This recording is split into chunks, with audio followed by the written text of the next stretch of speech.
Hello students, एक बार फिर financial statement analysis में हमने पढ़ा comparative balance sheet and common size balance sheet. आज हम बात करते हैं इनकम स्टेटमेंट की। ठीक है, जो प्रॉफिट एंड लॉस अकाउंट हम बना के आए थे, ट्रेडिंग अकाउंट बनाया था, मींस फाइनेंशियल स्टेटमेंट का हमने जो पार्ट किया था उसमें था इनकम स्टेटमेंट। ठीक है, अब एक जो फर्म की इनकम है, कंपनी की इनकम है, उसको कंपनी कंपेयर करना चाहती है। ठीक, तो इसमें भी वही दो मेथड रहेंगे, comparative common statement, comparative income statement and common size income statement. तो फॉर्मेट इसका देख लेते हैं हम जल्दी से एक बार। सबसे पहले क्या लिखना है हमें, रिवेन्यू फ्रॉम ऑपरेशंस। जितनी इनकम हमारी आई है, जितनी रिवेन्यू हमने जनरेट किया है गुड्स को सेल करने से। ठीक है, गुड्स को सेल करने से जो रिवेन्यू हमने जनरेट किया है वो हमारे लिए क्या है, रिवेन्यू फ्रॉम ऑपरेशंस। वही year 1, year 2, absolute change and percentage change. फिर अदर इनकम, अदर इनकम को हमें कमीशन रिसीव हुआ है, कुछ कोई और हमें बेनिफिट मिला है। ठीक है, कोई भी अदर इनकम है वो इसमें हम क्या कर देंगे, ऐड कर देंगे। अब इन दोनों को प्लस करेंगे तो हमारे पास क्या आएगा, टोटल रिवेन्यू। टोटल जो रिवेन्यू जनरेट हुआ है किसी फर्म के लिए। ठीक है, अब इसमें से एक्सपेंसेस माइनस करना स्टार्ट करते हैं हम स्टेप बाय स्टेप। सबसे पहले हम क्या करते हैं, cost of revenue from operation minus करते हैं। मींस ट्रेडिंग अकाउंट जो हमने बनाया था उसके जो एक्सपेंसेस हैं वो हम क्या करेंगे, माइनस करेंगे यहां से, cost of revenue from operation. जब रिवेन्यू में से हम कॉस्ट ऑफ ऑपरेशन माइनस कर देते हैं उसे क्या बोलते हैं, ग्रॉस प्रॉफिट। क्या बोलेंगे, ग्रॉस प्रॉफिट। ये सब चीजें हमें क्वेश्चन में गिवन होंगी, बस हमें फॉर्मेट के अकॉर्डिंग स्टेप बाय स्टेप लिखना है। ठीक है, सब चीजें हमें क्वेश्चन में मेंशन होती है यहाँ। ग्रॉस प्रॉफिट में से हम क्या माइनस करेंगे, employees benefit expenses means salaries etcetera. Finance cost, कोई हमने इंटरेस्ट पे किया है ना, फाइनेंस कॉस्ट, कोई डिविडेंड पे किया है, वो हमारी फाइनेंस कॉस्ट है। माइनस करेंगे डेप्रिसिएशन एंड अमोर्टाइजेशन एक्सपेंसेस, जो फिक्स एसेट्स हैं, टेंजिबल या इंटेंजिबल, उनकी वैल्यू कम हुई है, depreciation and amortisation expenses. Less other expenses, other expenses कोई भी अदर एक्सपेंस है, सेलिंग का है, डिस्ट्रीब्यूशन का है, या कोई भी और एक्सपेंस है। ठीक है, सबको माइनस किया हमने ग्रॉस प्रॉफिट से, हमारे पास क्या बचा, प्रॉफिट बिफोर टैक्स। क्या बचा, प्रॉफिट बिफोर टैक्स। अब इस प्रॉफिट बिफोर टैक्स में से हम क्या माइनस कर रहे हैं, टैक्स। जो हमने टैक्स पे किया है उससे हमने क्या कर दिया, माइनस कर दिया। तो हमारे पास क्या बचेगा, नेट प्रॉफिट आफ्टर टैक्स, जो हमारे पास नेट आएगा। ठीक है, अब हमारे पास क्या है, ये ईयर 1, ईयर 2 में सबसे पहले एब्सोल्यूट चेंज, उसके बाद परसेंटेज चेंज। जैसे हमने कंपैरेटिव के अंदर किया था, इन दोनों का डिफरेंस यहां और उसका परसेंटेज यहां, ये हो जाएगी हमारी कंपैरेटिव स्टेटमेंट। क्या हो जाएगी, कंपैरेटिव। और जब हम टोटल से, टोटल मींस टोटल रिवेन्यू से, क्योंकि सबसे ज्यादा क्या होगा इसके अंदर, टोटल रिवेन्यू होगा, टोटल रिवेन्यू से सबको कंपेयर करेंगे, हमारे पास क्या आएगा, कॉमन साइज स्टेटमेंट। ठीक है, तो जल्दी से एक एग्जांपल देखते हैं इसका हम। तो स्टूडेंट्स, जैसे हमें एग्जांपल दिया है, एक हमें दिया है पर्टिकुलर्स 31 मार्च 2010 एंड 31 मार्च 2009। हमें 2 इयर्स का हमें इनकम स्टेटमेंट बनानी है। ठीक है, कंपेयर करना है इनको, 31 मार्च 2009 एंड 31 मार्च 2010, ये 2 इयर्स हमें गिवन है। सबसे पहले क्या गिवन है हमें, रिवेन्यू फ्रॉम ऑपरेशन कितना है, 300% ऑफ मटेरियल कंज्यूम, मींस जो हमने मटेरियल कंज्यूम किया उसका कितना है, 300%, और यहां 200% of material consume. Cost of material consume ₹12 lakh and ₹10 lakh. ठीक है, अभी यहां से हम क्या निकाल सकते हैं, revenue from operation. Other expenses 20% of cost of material and 10% of cost of material. Tax कितना पे करना है हमें, 50%, दोनों ही केस के अंदर। तो सबसे पहले हम निकालते हैं रिवेन्यू फ्रॉम ऑपरेशन। क्या निकालेंगे, रिवेन्यू फ्रॉम ऑपरेशंस। हाँ जी, रिवेन्यू फ्रॉम ऑपरेशन 2009-2010। 2009 में क्या कहता है ये, जो हमारा कॉस्ट ऑफ मटेरियल कंज्यूम है वो 10 लाख रुपीज है ना, और जो रिवेन्यू हमने जनरेट किया उसका 200% है, मींस डबल है। तो कितना हो गया ये, 20 लाख रुपीज। कितना हो गया, 20 लाख। अब 2010 में कितना है 12 लाख हमारे पास मटेरियल कंज्यूम था, इसका 300% मींस 3 टाइम्स कितना हुआ 36 लाख। कितना हुआ 36 लाख।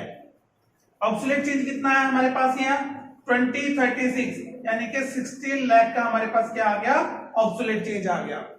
ठीक है, परसेंटेज कैसे कैलकुलेट करेंगे वही 16/20 into 100 मींस 80% हमारे पास क्या आ गया यहाँ से परसेंटेज चेंज आ गया रिवेन्यू फ्रॉम ऑपरेशन में 80% हमारी सेल इंक्रीज हो गई।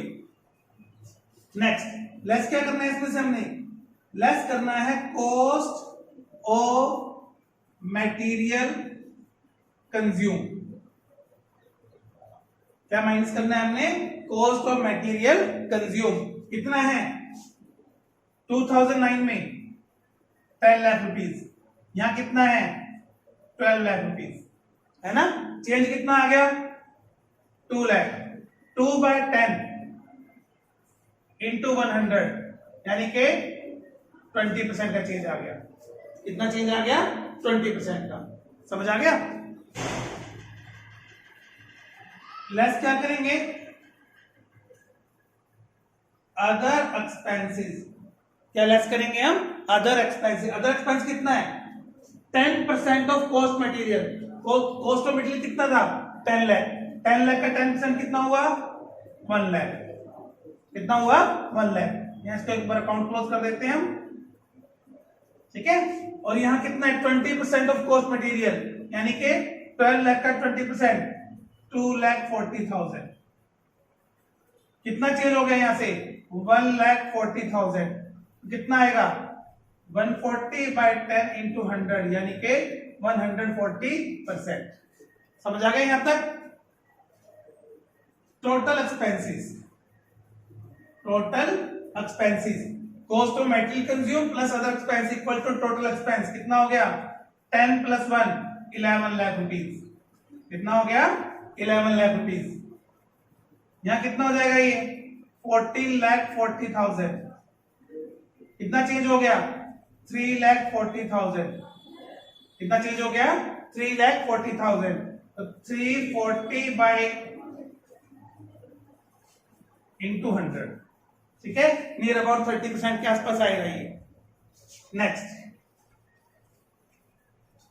अब revenue from operation 1 total expense 2 1 - 2 करेंगे हमारे पास क्या आएगा प्रॉफिट बिफोर टैक्स। क्या आएगा प्रॉफिट बिफोर टैक्स 1 - 2। 120 लाख हमारे पास रिवेन्यू है, एक्सपेंस कितने 11 लाख के, तो कितना बचा 9 लाख। कितना बचा 9 लाख। 36 था 14 माइनस कर दिया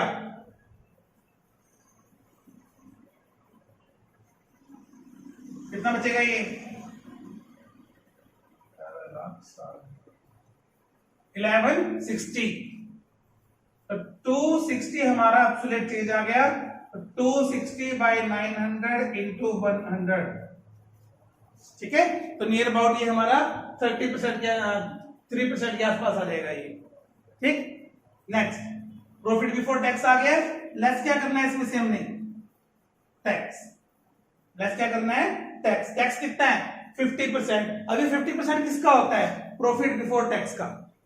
किसका 50% होता है ये प्रॉफिट बिफोर टैक्स। तो 9 लाख का 50% 4,50,000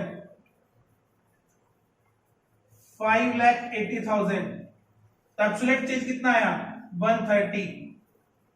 तो 130 450 into 100 ठीक है। साथ साथ परसेंटेज चेंज जो है हमारा वो कैलकुलेट करते रहेंगे हम।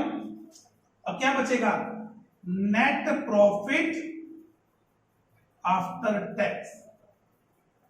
Net profit after tax 9 - 450 4,50,000 tax net profit आ गया हमारा। यहां कितना आ जाएगा 5,80,000 नेट प्रॉफिट आ गया। चेंज कितना हुआ है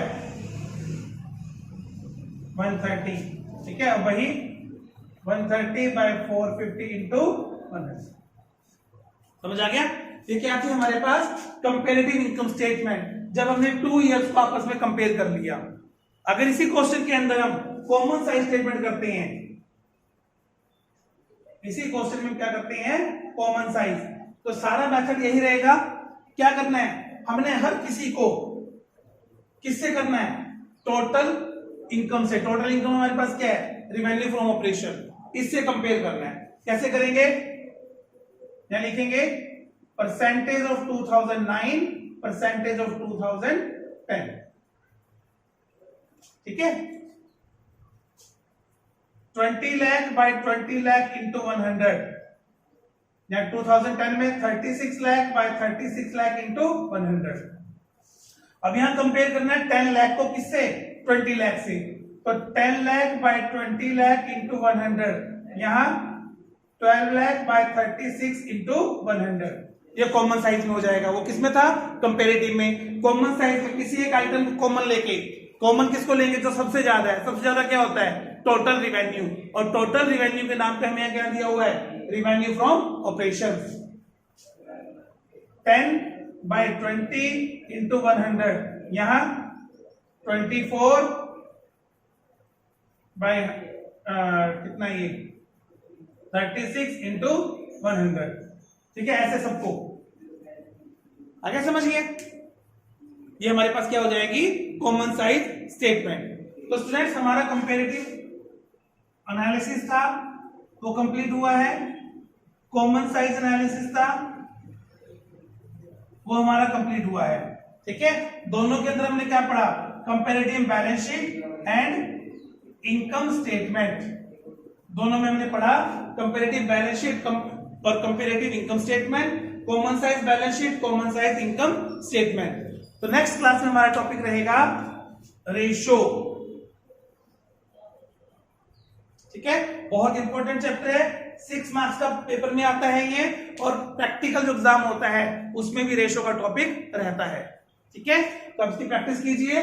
मिलते हैं नेक्स्ट क्लास में, तब तक टेक केयर।